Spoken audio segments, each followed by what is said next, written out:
쾌변은 건강의 청신호.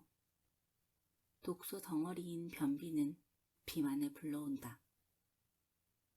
문명이 발달하면서 불의 발견은 전기로 대체되었다.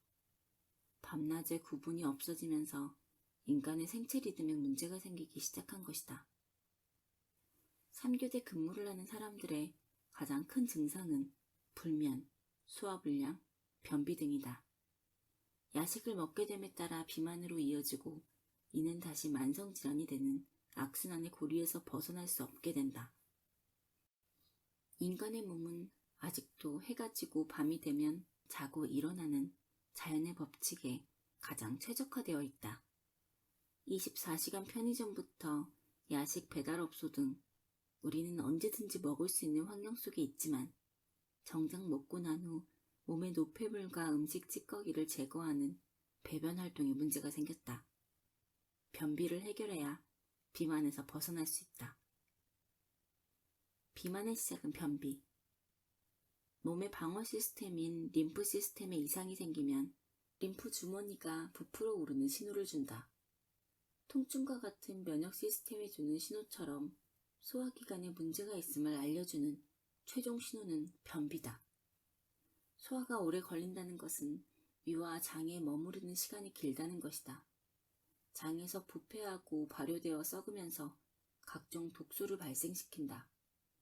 대변으로 나가지 못할 때는 독한 방귀로 배출하지만 이마저도 흡수될 때 각종 질병이 시작된다.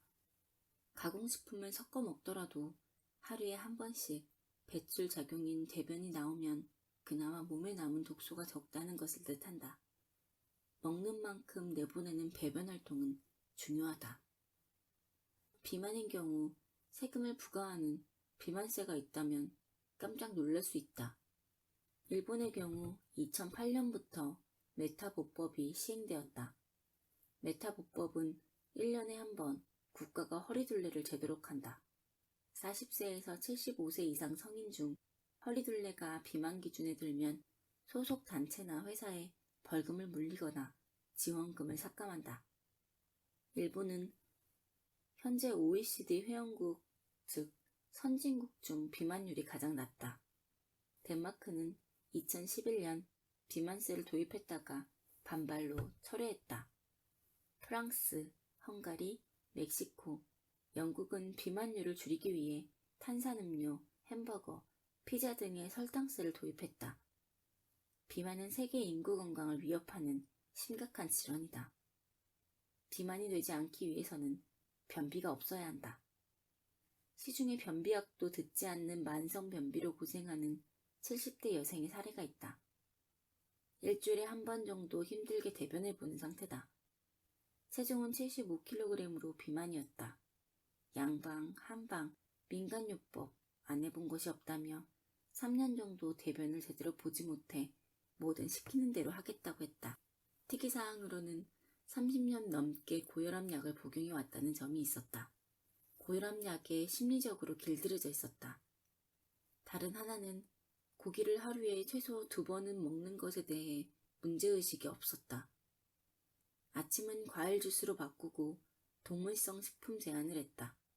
밥은 백미에서 현미밥으로 점심에만 먹고 저녁은 고구마로 대체했다. 설사를 거치고 2주부터 대변을 아침에 보기 시작했다.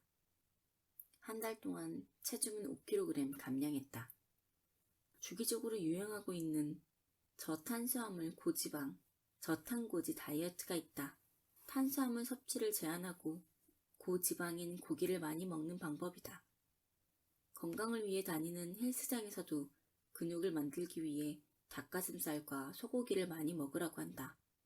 온종일 풀만 먹는 근육질의 황소만 보더라도 이 말은 상식에 부합하지 않는다. 인간이 소처럼 위장을 4개나 가지고 있지는 않지만 육식동물보다는 초식동물에 가까운 위장 구조를 가지고 있음을 기억하자. 과잉 섭취한 동물성 단백질은 소화가 되지 않아 결국 부패하게 된다. 위장에서 썩는다는 거다.